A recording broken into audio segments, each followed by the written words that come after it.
तो पहले हम पढ़ते हैं एक बारी कि भाई नेट का स्कोप क्या है। ठीक है, कि नेट में कि नेट अगर आप क्वालिफाई कर लेते हो तो आप किन किन फील्ड्स में एंट्री कर सकते हो। ठीक है, तो आप ये देखें भाई, नेट क्वालिफाई करने के बाद आप एंट्री कर सकते हैं, ठीक है, इन फील्ड्स के अंदर। पहले हम पढ़ते हैं नेट का स्कोप, तो टीचिंग, रिसर्च एंड इंडस्ट्रीज। तो पहले हम बात करते हैं टीचिंग की। तो आप ये देखो, तो आप ये बताएं भाई कि जैसे कि आप को मान लिया पीआरटी टीचर लगना है, यानी कि आपको भाई जो 5वीं क्लास है, अब तो हालांकि भाई जो एजुकेशन पॉलिसी है वो नहीं आ चुकी है, लेकिन फिलहाल हम जो भाई ओल्ड एजुकेशन सिस्टम उसी के बारे में बात करेंगे। ठीक है, तो आप ये बताएं, अगर आपको जो पीआरटी टीचर अगर आपको वो लगना है तो आप क्या करेंगे। तो आपको 12th के बाद आपको जेबीटी करनी पड़ती है, इजंट इट। बिना जेबीटी के आप पीआरटी टीचर के लिए अप्लाई नहीं कर सकते। ओके, और उसके बाद भी आपको पता है भाई जो स्क्रीनिंग वगैरह होते हैं, ठीक है, और उसकी कुछ लिमिट भी होती है स्क्रीनिंग की कि भाई इतने टाइम तक अगर आपने भाई तो सीटेट हैचटेट आपने क्वालिफाई कर दिया तो ठीक है, नहीं तो आपको उसको दोबारा क्वालिफाई करना पड़ता है, इजंट इट। ठीक है, सिमिलरली जैसे कि आप 5वीं क्लास से आपको ऊपर पढ़ाना है तो आपने क्या करना पड़ता है, तो आपको भाई मिनिमम आपके पास क्या होनी चाहिए, ग्रेजुएशन, यानी कि बीएससी बीए या बीकॉम, और उसके साथ आपके पास होना चाहिए जो बीएड है।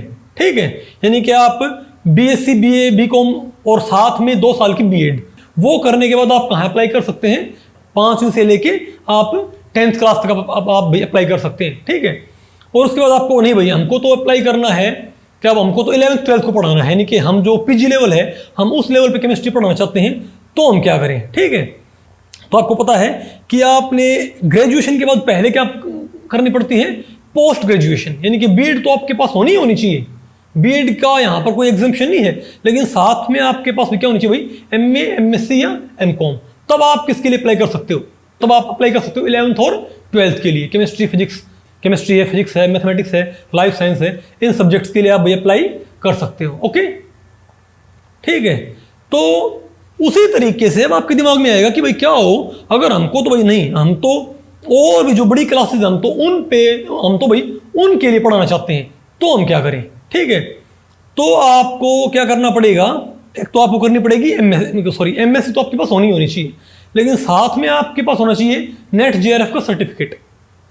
ठीक है, यानी कि एमए एमएससी एमकॉम आपने करनी पड़ेगी, और साथ में आपको भाई एक एग्जाम होता है जिसको बोलते हैं नेशनल एलिजिबिलिटी टेस्ट, यानी कि नेट। ठीक है, इस एग्जाम जैसे कि आप बीएड और एचटेट के बिना आप स्कूल लेवल पे, यानी कि जेबीटी और एचटेट या सीटेट के बिना आप भाई स्कूल लेवल पे अप्लाई नहीं कर सकते, तो सिमिलरली बिना नेट के आप कॉलेज लेवल पे और यूनिवर्सिटी लेवल पे आप अप्लाई नहीं कर सकते। टीचिंग में एंट्री के लिए एक तरह से आप ये मानो जो मिनिमम जो एक तरह से जो क्राइटेरिया होता है वो ये होता है, जो न्यूनतम मापदंड होते हैं ना वो यही होते हैं। ओके, तो मेरे ख्याल से भाई आपको ये चीज़ आपको भी क्लियर होगी कि अगर आपने 5वीं क्लास तक पढ़ाना है तो आपके पास 12th plus JBT plus CTET plus HTET. Okay, अगर आपने भाई 5वीं क्लास से ऊपर पढ़ाना है, आपने 10th तक आपने पढ़ाना है, तो आपके पास बीए बीएससी बीकॉम यानी कि graduation plus BEd plus CTET और एचटेट। सिमिलरली अगर आपने 11th 12th को पढ़ाना है तो आपके पास क्या होना चाहिए, MA MSc MCom plus CTET plus BEd और प्लस सीटेट एचटेट, यानी जो भी आपके स्टेट लेवल के आपके एग्जाम होते हैं, ठीक है, जो वो आपको भी क्वालिफाई करने पड़ते हैं। लेकिन अगर आपने भाई एमए एमएससी एमकॉम लेवल पे पढ़ाना है, ठीक है, यानी BSc BA BSc BCom level पे आपको पढ़ाना है, तो आपके पास क्या होना चाहिए, एक तो आपके पास उस सब्जेक्ट के अंदर क्या होना चाहिए, मास्टर्स, और साथ में आपको भाई उस सब्जेक्ट का जो नेट का पेपर होता है वो पास करना पड़ता है। और इसका फायदा ये है आपको एडिशनल कोई कोर्स करने की जरूरत नहीं है। ठीक है, अब बाकी जो स्कूल लेवल के एग्जाम है और भाई जो कॉलेज लेवल या यूनिवर्सिटी लेवल का जो एग्जाम है, इनमें 2 डिफरेंस है। ठीक है, पहला डिफरेंस तो है ऑफसेट का।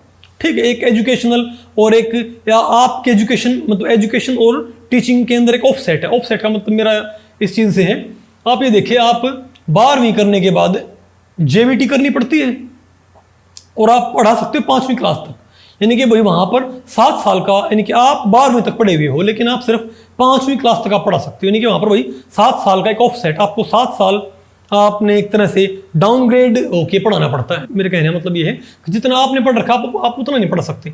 तो सिमिलरली भाई अगर आपने क्या कर रखी है, ग्रेजुएशन, ठीक है, यानी कि बीए बीएससी बीकॉम कर रखी है और आप क्या बोलते हैं भाई जो टीजीटी है आप वो लग गए, ठीक है, यानी कि भाई 6th क्लास से लेके आप 10th क्लास तक, तो भी आप ये देखो भाई आपका यहाँ पर क्या बोलते हैं 5 साल का ऑफसेट है, ठीक है, यानी कि आपने तो भाई क्या कर रखी ग्रेजुएशन, लेकिन आप सिर्फ 10वीं क्लास तक ही पढ़ा सकते हो, तो 5 साल का यहाँ भी क्या है ऑफसेट, इजंट इट। और similarly MA MSc MCom plus B.Ed और आप पढ़ा सकते हो सिर्फ 12th क्लास तक, इजंट इट। यहाँ भी फिर आपका क्या है जो 5 साल का ऑफसेट है यहाँ भी है। तो साथ में आपको ये आपको ध्यान रखना है कि आपको JBT और B.Ed भी करनी पड़ती है, लेकिन यहाँ पर एक फायदा क्या है, यहाँ पर अच्छी बात यह है कि आप MA MSc MCom यानी कि आपने मास्टर्स कर रखी है और आप मास्टर्स तक ही पढ़ा सकते हो, यानी अगर आपने MSc कर रखी है ना, आपने MSc मान लिया आपने भाई MSc फिजिक्स कर रखी है, ठीक है, और आपका फिजिक्स में नेट क्वालिफाइड है, तो आप BSc फिजिक्स के लिए भी आप अप्लाई कर सकते हो और आप MSc फिजिक्स के लिए भी अप्लाई कर सकते हो। दोनों के लिए आपको अलग से कोई एग्जाम कोई अलग से कोई कोर्स करने की जरूरत नहीं है, ठीक है, आप सिंपली इन्हीं एग्जाम्स के बेस पे अप्लाई कर सकते हो। ओके, सिमिलरली अगर आपने भाई मान लिया आप चाहते हो कि आप MSc केमिस्ट्री या BSc केमिस्ट्री को पढ़ाओ, यानी कि आप कॉलेज कैडर में या आप यूनिवर्सिटी जो लेवल है आप उसमें भाई टीचिंग करना चाहते हो, ठीक है, तो भी आपने क्या करना पड़ेगा, आपने भाई केमिस्ट्री में आपके पास क्या होनी चाहिए मास्टर्स, ओके, और साथ में आपके पास होना चाहिए भाई नेट का सर्टिफिकेट, ठीक है, यानी कि आप MSc करने के बाद आप MSc तक पढ़ाने के ही एलिजिबल हो जाते हो। बाकी जो फील्ड्स हैं उनके अंदर चीज आपको देखने को नहीं मिलती, यानी कि यहाँ पर भाई जीरो ऑफसेट, यानी कि एक तो एडवांटेज क्या है भाई, एक तो एडवांटेज क्या है नेट का कि बाकी एग्जाम्स के मुकाबले यहाँ पर टीचिंग में आपकी एजुकेशन में और आपकी टीचिंग में कोई ऑफसेट नहीं है, जितना आपने पढ़ रखा है आप उसी लेवल तक पढ़ा सकते हो, ठीक है। लेकिन अगर आपने क्या कर रखी है, लेकिन अगर आप मान लिया भाई स्कूल लेवल पे आप पढ़ाना चाहते हो तो वहां पर कम से कम 5 साल का और ज्यादा से ज्यादा 7 साल का ऑफसेट है आपकी टीचिंग में और आपकी एजुकेशन में। ओके, ठीक है। अब हम देखते हैं भाई कि नेट का एक फायदा और भी है कि इसकी जो वैलिडिटी है, ठीक है, इसकी वैलिडिटी, इसका टाइम पीरियड भी और इसका डोमेन भी। इससे मेरा मतलब क्या है, आप ये बताएं कि जैसे कि मान लिया भाई आपका जो सीटेट है वो सिर्फ कहाँ तक वैलिड होता है, आपका सीटेट वही सिर्फ आपका दिल्ली तक ही वैलिड है, दिल्ली के बाहर आपका सीटेट वैलिड नहीं। सिमिलरली आपका जो एचटेट है, मान लिया आपने भाई पीजीटी एचटेट कर रखा है तो आप सिर्फ हरियाणा में ही अप्लाई कर सकते हैं। अगर आपने आरटेट कर रखा आप राजस्थान के बाहर आप अप्लाई नहीं कर सकते। ओके, तो सिमिलरली भाई हर एक स्टेट का अपना एक क्या बोलते हैं स्टेट लेवल, आपका एक क्या बोलते हैं state level state teacher eligibility test होता है, ठीक है। ओके, तो उनको भाई वो आरटेट सीटेट या भाई आपको पता है एचटेट बोलते हैं, ठीक है। तो उनकी जो वैलिडिटी है वो उसी राज्य है या उसी प्रांत या उसी स्टेट का जो दायरा है, जो उसकी बाउंड्रीज हैं उन्हीं के अंदर है, उसके बाहर वो चीज़ वैलिड नहीं है। नेट का फायदा ये, अगर आपने ये पास कर लिया तो आपका ये ऑल ओवर इंडिया वैलिड है। यानी कि अगर मान लिया आपने भाई आप हरियाणा से हो और आपने नेट क्वालिफाई कर लिया है तो आप तमिलनाडु में जाके वहाँ के कॉलेजेस और वहाँ की जो यूनिवर्सिटीज़ है वहाँ पर आप अप्लाई कर सकते हो, ठीक है। और सिमिलरली अगर मान लिया भाई आप दिल्ली से हो, आप हरियाणा से हो, पंजाब से हो, राजस्थान से हो, तमिलनाडु से हो, आप कहीं से भी हो, अगर आपने नेट क्वालिफाई कर लिया है तो आप ऑल ओवर इंडिया कहीं पर भी अप्लाई कर सकते हो। ये खूबी बाकी एग्जाम्स के अंदर नहीं है। तो एक तो इसका फायदा क्या है, इसकी जो वैलिडिटी है वो क्या है, ऑल ओवर इंडिया। दूसरा इसका जो मेजर भाई जो मैं बोलता हूँ जो एडवांटेज है जो भाई स्कूल लेवल के मुकाबले, वो है इसकी वैलिडिटी। आपको पता जो आपका एचटेट होता है वो 5 साल के लिए होता है वैलिड भाई। अगर आपने 5 साल तक का आपके स्टेट ने भाई जॉब्स निकाल दी तो आप वहाँ पर अप्लाई कर सकते हैं। अगर आप के स्टेट ने मान लिया आपने एचटेट या आपने एचटेट है, सीटेट है, आपका state level teacher eligibility test आपने क्वालिफाई कर रखा है, लेकिन 5 साल तक आपके स्टेट ने भाई जॉब्स नहीं निकाली, ठीक है, पीजीटी की या टीजीटी की या पीआरटी की जो भी हैं, तो 5 साल के बाद आपको वो एग्जाम दोबारा से क्वालिफाई करना पड़ता है, इजंट इट। लेकिन नेट का फायदा क्या है कि आपने एक बार ये एग्जाम क्वालिफाई कर लिया तो ये ऑल ओवर पूरी उम्र के लिए वैलिड है, ठीक है। जो इसकी वैधता है, जो इसकी वैलिडिटी है वो ताउम्र है, ऐसा नहीं है यानी कि आज आपने नेट क्वालिफाई किया है तो आप 20 साल के बाद भी आप कहीं पर अप्लाई कर सकते हैं। बाकी एग्जाम्स में आपको ये चीज़ देखने को नहीं मिलती। ओके, ठीक है। और ये आप ध्यान रखें भाई, ये क्या बोलते हैं गवर्नमेंट ऑफ इंडिया की मिनिमम कंडीशन होती है, ठीक है, बिना नेट के 2000। कई बच्चे कई बार ये कन्फ्यूजन होता है कि भाई आप पीएचडी कर लेते हैं तो आप अप्लाई कर सकते हैं, क्या बोलते हैं, पीएचडी कर लेते हैं तो आपको नेट की एग्जेम्पशन है। भाई वो नेट की एग्जेम्पशन उनको है जो कि जिनका जो रजिस्ट्रेशन हो 2009 से पहले का है। जिनका रजिस्ट्रेशन पीएचडी में 2009 से पहले का नहीं है, यानी कि जिन्होंने पीएचडी में एडमिशन लिया 2009 के बाद, ठीक है, उनके लिए नेट की कोई एग्जेम्पशन नहीं है। ठीक है, हाँ, वो पीएचडी कर लेते हैं तो उनको बेनिफिट होता है। यानी कि भाई आप खुद सोचिए, एक कॉलेज ने मान लिया कोई भाई एक कॉलेज ने पोस्ट निकाल रखी है, ठीक है, अब एक तो उसके ऊपर भाई एक जो क्या बोलते हैं कैंडिडेट है वो तो है सिर्फ और सिर्फ नेट, और दूसरा है नेट प्लस पीएचडी। तो आप खुद सोचिए कि भाई वो कॉलेज किसको प्रेफरेंस देगा। ठीक है भाई, डेफिनेटली नेट प्लस पीएचडी को, क्योंकि उसके पास भाई रिसर्च का एक्सपीरियंस भी है। वो कल को जाके भाई उस कॉलेज में उस कॉलेज में या उस यूनिवर्सिटी में भाई जो रिसर्च है उसको प्रमोट कर सकता है। ओके, तो ये इसका एक फायदा है। ठीक है ना बात। तो भाई अब हम देखते हैं जो इसका दूसरा स्कोप है नेट का। भाई नेट के स्कोप हमने तो कहाँ पढ़ लिए, टीचिंग के अंदर। ठीक है, एक तो हमने नेट के हमने स्कोप पढ़ ली टीचिंग के अंदर, कि टीचिंग के अंदर तो भाई एंट्री के लिए ये मिनिमम है ही है। बिना नेट जेआरएफ के आप कॉलेज लेवल में या यूनिवर्सिटी लेवल पे एंट्री नहीं कर सकते, तो उसके लिए आपको भी नेट क्वालिफाई करना ज़रूरी है ही। ओके, ठीक है। अब हम देखते हैं रिसर्च कि भाई जो नेट का एग्ज़ाम है, ठीक है, उसका रिसर्च के अंदर क्या स्कोप है। ठीक है, तो आपको मैं एक बात बताऊं कि रिसर्च के अंदर जो सबसे इनिशियल जो पोजीशन होती है, जो पोस्टिंग होती है, वो होती है जूनियर रिसर्च फेलो की, जूनियर रिसर्च स्कॉलर की। ठीक है, ये इंडियन यूनिवर्सिटीज़ के अंदर होती हैं और ये भी आप एमएससी के बाद ही कर सकते हैं। ठीक है, रिसर्च के अंदर एंट्री करने के लिए सबसे जो पहला स्टेप है वो आपको नेट ही क्वालिफाई करना पड़ता है। आपको कैसे भाई, क्योंकि अगर मान लिया आप जब नेट के लिए आप अप्लाई करते हो तो अगर मान लिया आपकी जो रैंक है वो बहुत अच्छी आ जाती है। ठीक है, तो होता क्या है कि जो टॉप रैंकर्स होते हैं गवर्नमेंट उनको फेलोशिप देती है और उनको बोलते हैं जूनियर रिसर्च फेलो। ओके, तो भाई रिसर्च में एंट्री करने के लिए आपको भाई इंडियन यूनिवर्सिटीज़ के अंदर, चाहे वो आईआईटीज़ हो, चाहे सेंट्रल यूनिवर्सिटीज़ हो, चाहे आपकी भाई स्टेट यूनिवर्सिटीज़ हो, आपको एडमिशन लेना पड़ेगा एज रिसर्च स्कॉलर। ठीक है, एज पीएचडी स्कॉलर। और पीएचडी में एडमिशन के लिए क्या कंडीशन होती है, तो भाई पीएचडी में एडमिशन के लिए कंडीशन यही होती है कि आपके पास क्या होना चाहिए, या तो आप यूनिवर्सिटी का उस यूनिवर्सिटी का उस आईआईटी का भैया तो आप उनका एंट्रेंस पीएचडी एंट्रेंस क्वालिफाई करो। ठीक है, या अगर मान लिया भैया आप उनका पीएचडी एंट्रेंस क्वालिफाई नहीं करना चाहते और आप सीधे वहाँ पर एडमिशन लेना चाहते हैं, तो आपके पास क्या होना चाहिए, ये या तो नेट या जीआरएफ। अब आपको हो गए नेट में और जीआरएफ में डिफरेंस क्या है। गवर्नमेंट ऑफ इंडिया जब एग्जाम करती है कंडक्ट, तो मान लिया 600 सीटें हैं, मान लिया 500 सीटें क्या हैं नेट जीआरएफ की, और ये बोल दिया गवर्नमेंट ने कि भाई 250 इसमें से नेट है और 250 इसमें से क्या है जीआरएफ है। तो जीआरएफ के लिए कोई अलग से एग्जाम नहीं होता। गवर्नमेंट उनको सिर्फ ये बोलती है कि भाई जो 500 स्टूडेंट्स हैं, भाई जितने बच्चे अप्लाई करेंगे, ठीक है, उनमें से उन 500 में से 250 को तो हम अलाउ करेंगे सिर्फ नेट, और 250 को हम प्रोवाइड करेंगे जीआरएफ, यानी कि जो टॉप के 250 हैं उनको तो मिलेगा जीआरएफ। ठीक है, और 251 से लेके जो 500 हैं वो क्या हो गया आपके नेट। तो आपको हो गया भाई, फिर इसमें डिफरेंस क्या होगा भाई, डिफरेंस ये है कि जिनका जीआरएफ है, टीचिंग की एलिजिबिलिटी उनके पास भी है। जो नेट की एलिजिबिलिटी है वो सारी की सारी एलिजिबिलिटीज जीआरएफ के पास वो तो है ही हैं। उनके अलावा क्या है, अगर ये किसी यूनिवर्सिटी में अप्लाई करते हैं पीएचडी के लिए, तो इनको गवर्नमेंट फेलोशिप देती है।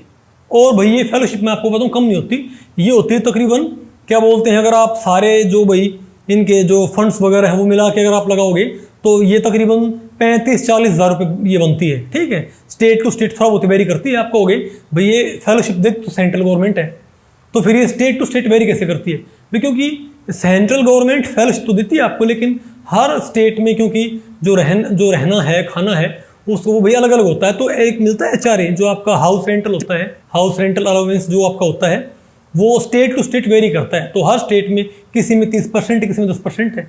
ठीक है, तो वो आपकी जो फेलोशिप है उसका फिर अमाउंट बदल जाता है। लेकिन आप ये मानो कि 35-40 हज़ार रुपये आपको हर महीने मिलते हैं अगर आप क्या क्वालिफाई करते हो जीआरएफ। रिसर्च के फील्ड में एंट्री करने का पहला स्टेप क्या होता है कि भाई आपको पीएचडी में एडमिशन लेना पड़ेगा। और पीएचडी में एडमिशन लेने का पहला स्टेप क्या होता है, या तो भाई डिफरेंट यूनिवर्सिटीज़ का एंट्रेंस क्वालिफाई करो। अगर आप एंट्रेंस क्वालिफाई नहीं करते तो या तो आपके पास नेट हो या आपके पास जेआरएफ हो, क्योंकि नेट और जेआरएफ दोनों को ही क्या होता है, एग्जेम्पशन।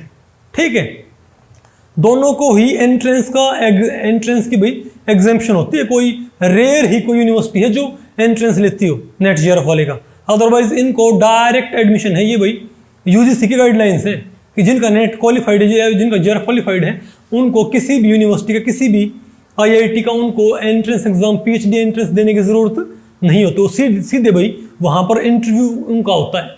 ओके, वो उनका भाई सीधे वहाँ पर इंटरव्यू ही होता है। ओके, तो आपको होगा फिर भाई इसमें फिर जेआरएफ को भी एग्जेम्पशन और नेट को एग्जेम्पशन है। तो भाई डिफरेंस क्या हो, डिफरेंस ये है एग्जेम्पशन दोनों को है, लेकिन नेट के साथ दिक्कत क्या है कि भाई जब डिफरेंट यूनिवर्सिटीज़ पीएचडी में एडमिशन की, भाई यानी कि डिफरेंट यूनिवर्सिटीज़ पीएचडी में एडमिशन की जब मेरिट लिस्ट तैयार करती हैं, ठीक है, तो भाई जो वेटेज मिलता है नेट वाले को और जेआरएफ वाले को वो अलग अलग मिलता है। फॉर एग्जांपल आप ये मान लिया भाई 200 नंबर का मान लिया भाई आपका पीएचडी का एडमिशन है, यानी कि पीएचडी में एडमिशन की जो टोटल वेटेज है, जो टोटल भाई स्कोर है वो 200 बनता है। 100 आपका एकेडमिक, ठीक है, और 100 आपका एंट्रेंस। ओके, तो 200 में से मार्क्स लगने हैं। तो एकेडमिक तो आपकी जो है वो है ही भाई, आपके जो मार्क्स हैं भाई, जो एनएसएस है, एनसीसी, उनके सर्टिफिकेट आपको पता होगा, उनके मार्क्स काउंट होते हैं। लेकिन 100 नंबर का जो एंट्रेंस होता है, एग्जेम्पशन नेट वाले को भी है और एग्जेम्पशन भाई जेआरएफ वाले को भी है। लेकिन पहले क्या होता था कि जेआरएफ वाले को 100 में से 100 मार्क्स लगते थे एंट्रेंस के, यानी कि उसने एंट्रेंस दिए बिना ही, उसको एंट्रेंस देने की जरूरत नहीं है, बिना एंट्रेंस दिए, ठीक है, उसके 100 में से 100 मार्क्स लग जाया करते। और जो क्या बोलते हैं नेट वाले हैं, उनके लगते थे 100 में से 80। अब ये थोड़ा सा कम कर दिया है। अब क्या होता है, क्योंकि भाई होता क्या था, जो एंट्रेंस वाले हैं वो फिर भाई कम्पीट कर ही नहीं पाते बिल्कुल भी। फिर भाई क्योंकि बहुत कम बच्चे, कोई रेयर ही कोई स्टूडेंट ऐसा होता तो भाई जो एंट्रेंस के थ्रू एडमिशन ले पाता, ठीक है। तो बोले भाई एंट्रेंस वालों को एटलीस्ट चांस तो हो, ठीक है, जिनका नेट जेआरएफ क्वालिफाइड नहीं है वो भाई एडमिशन तो ले सके कम से कम। तो फिर थोड़ी ये वेटेज कम कर दी आज के टाइम पे अभी भी। लेकिन आपको ये मिलेगा कि मानो कि अगर मान लिया एंट्रेंस 100 मार्क्स का है तो तकरीबन 80 लग जाएंगे जेआरएफ वाले के और 70 लग जाएंगे आपके नेट वाले के, यानी कि उनको एंट्रेंस नहीं देना है। यानी कि मान लिया भाई किसी एक तो एंट्रेंस वाले ने अप्लाई किया, उसकी मान लिया भाई जो एकेडमिक वेटेज है वो बनती मान लिया क्या बोलते हैं 70, और उसके एंट्रेंस में मान लिया 50, तो 70 + 50 120, यानी कि उसके 120 मार्क्स होंगे, ठीक है। लेकिन मान लिया भाई अगर 70 ही किसकी बनती है, किसी नेट वाले की, तो उसके 70 तो वो हो गए भाई एकेडमिक के, और 70 उसके हो गए एंट्रेंस की वेटेज। बिना एंट्रेंस दिए उसको एंट्रेंस के 70 मार्क्स मिल रहे हैं, उसके हो गए 140। अब समझे मेरी बात, वो कितना ऊपर चले पहुंच जाएगा भाई मेरिट लिस्ट के अंदर। ओके, और सिमिलरली जेआरएफ वाले के हो जाएंगे 80, ठीक है, तो उसके भाई 150 पहुंच जाएगा वो। 70 उसके भाई क्या बोलते हैं एकेडमिक के, और 80 उसके भाई क्या बोलते हैं, क्योंकि उसको एग्जेम्पशन है एंट्रेंस की, तो 80 उसके भाई उसके 150 मार्क्स लग जाएंगे। ओके, तो इस तरीके से भाई आप समझ गए होंगे कि एडमिशन, पीएचडी में एडमिशन लेने के लिए भाई रिसर्च में एडमिशन का, रिसर्च के फील्ड में एंट्री करने का सबसे जो कन्वीनियंट और भाई मोस्ट पॉपुलर रूट वो कौन सा है आपका, पीएचडी। और पीएचडी में एडमिशन के लिए आपको भाई क्या करना पड़ता है, तो एंट्रेंस दे या तो एंट्रेंस दे भाई डिफरेंट यूनिवर्सिटीज़ का, या नेट या जेआरएफ आपके पास। और नेट जेआरएफ वालों को एंट्रेंस एग्जेम्प्टेड होता है, लेकिन उनके मार्क्स की बहुत ज़्यादा लगते हैं, वेटेज उनको भाई बहुत ज़्यादा होती है, ठीक है। तो एंट्रेंस वाले उनको भी कम्पीट नहीं कर पाते भाई। अगर आपने मान लिया, और रिसर्च के फील्ड में आपको तो बहुत स्कोप है रिसर्च के फील्ड में भाई, यहाँ पे मानो। और फॉरेन का अगर आपको वीज़ा चाहिए, अगर आपको भाई क्या बोलते हैं फॉरेन से स्टडीज़ करनी है, तो उसके लिए भी रिसर्च बहुत ही एक बेटर अपॉर्चुनिटी है। कैसे, आप ये मानने की आपने मान लिया पहले आपने भाई एमएससी के बाद आपने नेट या जेआरएफ क्वालिफाई करके, आपने नेट या जेआरएफ आपने भी क्वालिफाई करके आपने पीएचडी के लिए अप्लाई कर दिया, ठीक है। और तो 5 साल तक तो आपको भाई फेलोशिप दे गवर्नमेंट। आप खुद सोचिए 35-40 हज़ार रुपये भाई, ठीक है, कोई 30-35 लाख रुपए आपको 5 साल में गवर्नमेंट देती है सिर्फ पढ़ने के, ठीक है बात। और मैं आपको बताऊं गवर्नमेंट से पैसे निकालना बहुत मुश्किल होता है, गवर्नमेंट पैसे नहीं देती, ठीक है।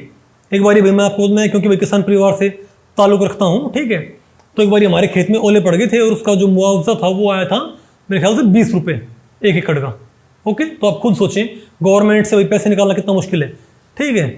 अगर आपने IITs में एडमिशन लेना है, ठीक है, तो IITs में आपको पता है BTech में अगर आप एडमिशन लेते हो तो आपको नीट JEE क्वालिफाई करना पड़ता है। लेकिन नीट JEE क्वालिफाई करने के बाद भी आप जब IIT में BTech में एडमिशन लेते हो तो आपको फी पे करनी पड़ती है, पैसे आपको देने पड़ते हैं। तो आप ही देखिए, और मान लिया इवन आपने मान लिया भाई आपने क्या बोलते हैं नीट क्वालिफाई कर लिया और आप MBBS करते हैं, ठीक है, तब भी आपको पैसे पे करने पड़ते हैं उस क्या बोलते हैं हेल्थ यूनिवर्सिटी को, ठीक है। तो आप खुद सोचें, अगर गवर्नमेंट आपको पढ़ने के पैसे दे रही है, यानी कि आप अगर BTech करके कि IIT में एडमिशन लेते हो तो आपको पैसे पे करने पड़ेंगे, ठीक है, फीस के। और अगर आप नीट पास करके MBBS करते हो तो भी आपको पैसे पे करने पड़ते। लेकिन अगर मान लिया आपने नेट JRF क्वालिफाई करके अगर आप IIT से PhD करते हो तो IITs में आपको फी पे नहीं करनी है, मतलब IIT जो गवर्नमेंट है वो आपको पैसे पे करते हैं, वो भी थोड़े नहीं भाई, बहुत ज़्यादा पैसे, इतने पैसे भाई कि एटलीस्ट कि भाई आप फाइनेंशियली स्टेबल हो जाओ और आप अपना पूरा जो फोकस है वो स्टडीज़ पे कर सकते हैं। तो भाई आप समझ सकते हैं कि इनमें लेवल ऑफ डिफरेंस कितना ज़्यादा होगा। एक एग्ज़ाम तो पास करने के बाद भैया आपको पैसे पे करने पड़ते हैं और एक एग्ज़ाम पास करने के बाद आपको भाई गवर्नमेंट पैसे देती है, ठीक है। इसका रीज़न क्या होता है वो आपको हम बताएंगे। ओके, तो आप ये देखें भाई कि रिसर्च के फील्ड में यानी कि आप PhD करके और उसके बाद फर्दर आप पोस्ट डॉक के लिए अप्लाई कर सकते हो। अगर मान लिया PhD में आपके अच्छे पेपर्स पब्लिश्ड हैं तो आप फॉरेन से आप ये बोल के भाई कि भाई ये मेरा रिसर्च वर्क है, ठीक है, आप अपना भाई जो रिसर्च वर्क है वो शो करके ये मेरे भाई इंटरनेशनल जर्नल्स में पेपर पब्लिश्ड हैं, और आप इजीली, बहुत ही इजीली फॉरेन से आप पोस्ट डॉक यानी कि उसको बोलते हैं पोस्ट डॉक्टरल फेलोशिप, वो भाई कंट्री टू कंट्री वेरी करती है। जर्मनी वगैरह से आप करते हो तो 2.5-3 लाख रुपए पर मंथ आपको इजीली फेलोशिप मिल जाती है, पूरी तरह से फ्री। ओके, तो आप खुद सोचें भाई कि आप कितनी ज़्यादा अपॉर्चुनिटीज़ आपके पास हैं, यानी कि आप नेट का एग्ज़ाम पास करके आप टीचिंग में तो एंट्री कर ही सकते हो, साथ में आप रिसर्च के फील्ड में भी एंट्री कर सकते हो। ओके, अब हम देखते हैं इंडस्ट्रीज़, ठीक है, कि भाई क्या नेट JRF का क्या जो प्राइवेट कंपनीज़ हैं उनमें भी बेनिफिट है भाई। तो मैं आपको बताऊं कि ऐसे कोई रिक्वायरमेंट नहीं होती कि भाई क्या आपको भाई क्या बोलते हैं कंपनीज़ के अंदर जो भाई और फार्मास्यूटिकल कंपनीज़ हैं या दूसरी जो कंपनीज़ हैं, ठीक है, इंडस्ट्रीज़, केमिकल बेस्ड इंडस्ट्रीज़ हैं, उनमें आपको एंट्री के लिए नेट JRF क्वालिफाई करना पड़ेगा। केमिकल साइंस में कोई कंडीशन नहीं होती ऐसे कुछ। लेकिन अगर आपका क्वालिफाइड है तो आपके ये जो भैया आपका जो CV है, जो आपका रिज्यूमे है, ये उस पर नज़र आता है, ठीक है। और इसका एक बहुत ही ज़्यादा पॉजिटिव इम्पैक्ट पड़ता है, क्या बोलते हैं, जो इंटरव्यूअर है उसके ऊपर, उसके दिमाग के ऊपर। वो वही समझ जाता है कि भाई इस बच्चे ने, इस स्टूडेंट ने, भैया जो कैंडिडेट है, इसने इंडिया का जो one of the toughest exam है वो इसने क्वालिफाई कर रखा है, तो डेफिनेटली भाई इसको अपने फील्ड की नॉलेज है और वो उसको सेलेक्ट करने में उनकी ज़्यादा रुचि होती है, बजाय कि भाई एक ऐसा स्टूडेंट जिसका नेट JRF क्वालिफाइड नहीं।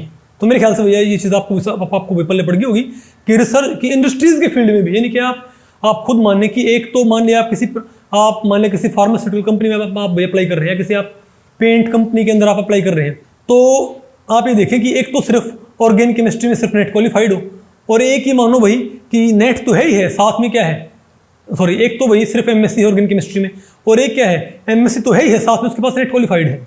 क्या कंपनीज उसको प्रेफर नहीं करेंगी? आप खुद बताएं। अगर आप इंटरव्यूअर हो तो क्या आप किसको प्रेफर करेंगे?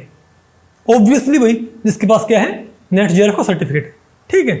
तो अब रिसर्च में भाई इसके और भी बेनिफिट हैं। और बेनिफिट कैसे हैं भाई? तो आपको हो गया भाई कि मान लिया हमारा एग्ज़ाम क्वालिफाई हो जाता है तो हमको भी फेलोशिप कैसे मिलती है, ठीक है। तो आपको बताऊं, और क्या नेट वाले को फेलोशिप बिल्कुल भी मिलती भाई? ऐसा नहीं है। अगर मान लिया आपका JRF क्वालिफाइड है तो आपने PhD में एडमिशन ले लिया तो सेंट्रल गवर्नमेंट आपको फेलोशिप देगी। लेकिन आप ये कहो कि भाई क्या हो अगर मान लिया मेरा सिर्फ नेट रह जाए तो मैं PhD में एडमिशन लेता हूँ, तो क्या भाई मुझे फेलोशिप मिलेगी? तो भाई तब भी आपको फेलोशिप मिल सकती है। तो उसका तरीका ये होता है कि अगर आपका सिर्फ मान लिया आपका सिर्फ नेट रह जाता है तो भी घबराने की बात नहीं है, आप PhD में तब भी एडमिशन ले सकते हो। कैसे? कि मान लिया आपने एडमिशन ले लिया पीएचडी में, ठीक है, और भाई आपके पास फेलोशिप नहीं है, तो एक स्टेट जेआरएफ होता है, उसको बोलते हैं, जैसे हरियाणा में उसको बोलते हैं HSCST जेआरएफ। उसमें क्या होता है कि गवर्नमेंट ये कहती है कि भाई वो स्टूडेंट्स अप्लाई करें जिन्होंने जेआरएफ के लिए अप्लाई किया लेकिन जेआरएफ क्वालिफाई नहीं कर पाए, ठीक है, उनको अलग से एग्जाम देने की जरूरत नहीं होती, ठीक है। तो जो भाई पंचकूला है वहाँ पर ये HSCST का जो महकमा है, जो डिपार्टमेंट है वो वहाँ पर है, वहाँ पर आपको अप्लाई करना पड़ता है। आप ये कहोगे कि भाई हमने अप्लाई किया था नेट जेआरएफ के लिए, लेकिन जेआरएफ हम सिक्योर नहीं कर पाए हमारे पास, लेकिन एटलीस्ट नेट आ चुका हमारे पास, ठीक है, तो क्या हमको फेलोशिप मिल सकती है? तो स्टेट गवर्नमेंट आपको फंड कर देती है, आपकी जो फंडिंग है वो स्टेट गवर्नमेंट करती है ड्यूरिंग पीएचडी, ओके। वो फेलोशिप थोड़ी कम होती है, वो 20,000 पर मंथ होती है, लेकिन भाई कुछ ना मिले उससे तो अच्छा है, आप फाइनेंशियली एटलीस्ट भी स्टेबल हो जाते हो उससे भी, ओके। आप ये कहोगे हमारा नेट हो गया, लेकिन ये मानो कि HSCST फेलोशिप मान लिया आपके स्टेट के अंदर है 10, और ये मानो आपके स्टेट से जो नेट क्वालिफाइड बच्चे हैं वो हैं 15, तो 5 स्टूडेंट तो अब भी रह गए भाई जिनको स्टेट जेआरएफ नहीं मिल पाएगा। वो क्या करें? तो उनके पास ऑप्शन ये होता है कि वो यूनिवर्सिटीज़ में जाके, और एक होता है प्रोजेक्ट फेलो, आप उसके लिए अप्लाई कर सकते हो। प्रोजेक्ट फेलो क्या होता है कि भाई डिफरेंट कंपनीज होती हैं, उनको रिसर्च की रिक्वायरमेंट होती है। आपने सुना होगा ना कि जैसे भाई आपने सुना होगा कि जो सैमसंग वगैरह है ये गोरिल्ला ग्लास वगैरह बनाते हैं, ठीक है, मतलब इनको सैमसंग को भाई अपनी क्या बोलते हैं जो डिस्प्ले है उसकी मान लिया क्वालिटी इंप्रूव करनी है, या किसी कोई दूसरी कंपनी है उसका कोई प्रोडक्ट है उनको अपने प्रोडक्ट की क्वालिटी इंप्रूव करनी है, लेकिन उनके पास अच्छे से भाई अच्छी एक R&D ब्रांच नहीं है, रिसर्च एंड डेवलपमेंट ब्रांच नहीं। तो क्या करते हैं वो अपनी रिसर्च को एक तरह से भाई क्या बोलते हैं आउटसोर्स कर देते हैं यूनिवर्सिटीज़ को। वो बोलते हैं भाई वो डिफरेंट यूनिवर्सिटीज़ में कॉन्ट्रैक्ट करते हैं, ठीक है, जाएंगे और ये बोलेंगे कि भाई हमको ऐसे हमारी भैया ये रिक्वायरमेंट है, हमको अब हमारे भाई डिस्प्ले के अंदर इतनी ब्राइटनेस चाहिए, ठीक है, हमको ये मटेरियल चाहिए, ठीक है। और तो जिन यूनिवर्सिटीज़ में जिन प्रोफेसर का काम उस फील्ड में होता है वो उनसे करते हैं कॉन्टैक्ट, और उनको अपनी जो प्रॉब्लम वो बताते हैं।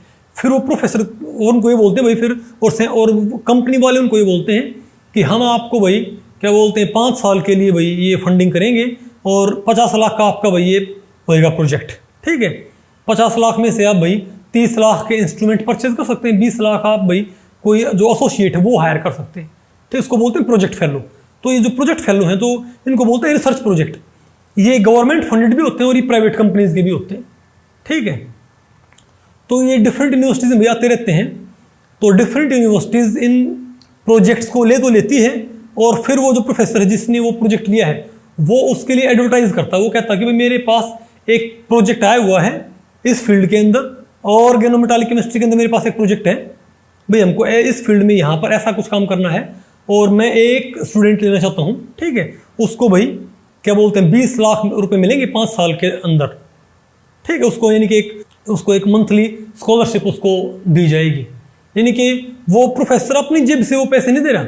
अगर प्रोफेसर को ये मानो भाई पैसे मिले हैं 50 लाख 30 लाख रुपए, तो भाई क्या बोलते हैं इंस्ट्रूमेंट्स के लिए, ठीक है, बाकी जो भाई एक्सपेंसेस उनके लिए, और 20 लाख उसको मिले हैं कोई रिसर्च एसोसिएट हायर करने के लिए। तो वो एडवर्टाइजमेंट निकाल देते हैं, फिर जो बच्चे नेट क्वालिफाइड हैं वो उसके लिए अप्लाई करते हैं, और फिर उनको वो जो प्रोजेक्ट के अंदर जो अलॉटमेंट है जो 20 लाख की, उनको वो मंथली मिलनी स्टार्ट हो जाती है, ठीक है। तो आपको भैया अलग अलग यूनिवर्सिटीज़ में आपको पता करना पड़ता है कि भाई कहाँ पर प्रोजेक्ट फेलो अवेलेबल है और कहाँ पर प्रोजेक्ट फेलो अवेलेबल नहीं है, ठीक है। तो यानी कि आप ये माने या तो आपका जेआरएफ हो गया, आपको फेलोशिप वहाँ से मिल जाएगी। अगर आपका जेआरएफ नहीं होता तो आपका अगर नेट है तो भैया आप क्या बोलते हैं स्टेट जेआरएफ आप क्लेम कर सकते हैं। स्टेट जेआरएफ आपको नहीं मिलता है तो आप प्रोजेक्ट फेलो बन सकते हैं, यानी कि आप डिफरेंट यूनिवर्सिटीज़ में जो रिसर्च प्रोजेक्ट आए हुए हैं गवर्नमेंट की तरफ से या भाई प्राइवेट कंपनीज की तरफ से, आप उनके लिए अप्लाई कर सकते हैं, वहाँ से आपको फेलोशिप मिल जाती है। और आप ये कहें कि भाई हमारी किस्मत बहुत ही ख़राब है, हमारा नेट क्वालिफाइड है लेकिन हम तीनों में से कुछ भी सिक्योर नहीं कर पाए, ठीक है ना। हम भाई क्या बोलते हैं ना तो हमको भाई स्टेट जेआरएफ मिल पाया, कम थे, ठीक है, और ना ही हमको भाई जो हमारी यूनिवर्सिटीज़ में, हमारी भाई यूनिवर्सिटी में मान लिया उस टाइम पे कोई प्रोजेक्ट नहीं है, तो हम क्या करें। और ये बात ध्यान रखें भाई, आप प्रोजेक्ट फेलो की जो फेलोशिप होती है वो कम या ज़्यादा कितनी भी हो सकती है। कई बारी तो वो JRF वाले स्टूडेंट से भी ज़्यादा होती है। वो तो भाई डिपेंड करता है कि कंपनी जो है वो कितना ज़्यादा एक्सपेंस करने के लिए एग्री करती है, ठीक है, कितना वो एक्सपेंस कर सकती है। ओके, तो अगर ना हमको भाई स्टेट JRF मिल पाया, नेट क्वालिफाई करने के बाद हमको ना स्टेट JRF मिल पाया, ना ही हमको भाई क्या बोलते हैं जो प्रोजेक्ट फेलो वो मिल पाया, ठीक है, ना हम वो बन पाए, तो हम क्या करें। तो भाई तो यूनिवर्सिटी के पास होती है URS। तो हर एक यूनिवर्सिटी आज के वक्त में, मैं आपको बताऊं, ऐसी कोई यूनिवर्सिटी नहीं है जो URS ना निकालती हो। उनको URS ही बोलते हैं, URS या URF, यूनिवर्सिटी रिसर्च फेलोशिप या यूनिवर्सिटी रिसर्च स्कॉलरशिप। इसमें क्या होता है कि यूनिवर्सिटी कहती है कि भाई हम 10,000 रुपीज़ पर मंथ हम पे करेंगे आपको। ओके, अगर आपका भाई क्या क्वालिफाई होता है, अगर आपका PhD में एडमिशन होता है, चाहे एंट्रेंस के थ्रू, चाहे भाई नेट के बेसिस पे, अगर आपके पास आप कोई दूसरी कोई फेलोशिप आप नहीं ले रहे हो, ठीक है, तो यूनिवर्सिटी क्या बोलती है, हम आपको पैसे देंगे। ओके, तो भाई इसको बोलते हैं यूनिवर्सिटी। ये पैसे कम होते हैं भाई, लेकिन एटलीस्ट भी कुछ ना मिले, ठीक है। वो कहते हैं ना भाई कि भाई भागते चोर की लंगोटी से ही, ठीक है, तो कुछ ना मिले उससे बेटर ये तो है भाई कि आपको 8-10 हज़ार रुपये भी अगर मान लिया भाई यूनिवर्सिटी रिसर्च स्कॉलरशिप आपको मिल जाती है, तो उसका भी बेनिफिट है, उसका भी आपको फ़ायदा है। ओके, तो भाई आप मेरे ख्याल समझ गए कि रिसर्च के फील्ड में एंट्री के लिए भाई आपको PhD करनी ही पड़ेगी, और PhD में एडमिशन का भाई एक ही तरीका है, या नेट और JRF सबसे बेस्ट है भाई, क्योंकि आपको उनका जो एंट्रेंस है वो क्वालिफाई नहीं करना पड़ता। आप इवन IITs में डायरेक्टली आप अप्लाई कर सकते हो। ओके, अब हम देखते हैं तीसरा, हाँ, इंडस्ट्रीज़। क्योंकि भाई अरे यहाँ पर क्योंकि भाई जो इंडस्ट्रीज़ हैं और रिसर्च का ये टॉपिक थोड़ा भाई कंबाइंड था, तो मैंने आपको बता दिया। ओके।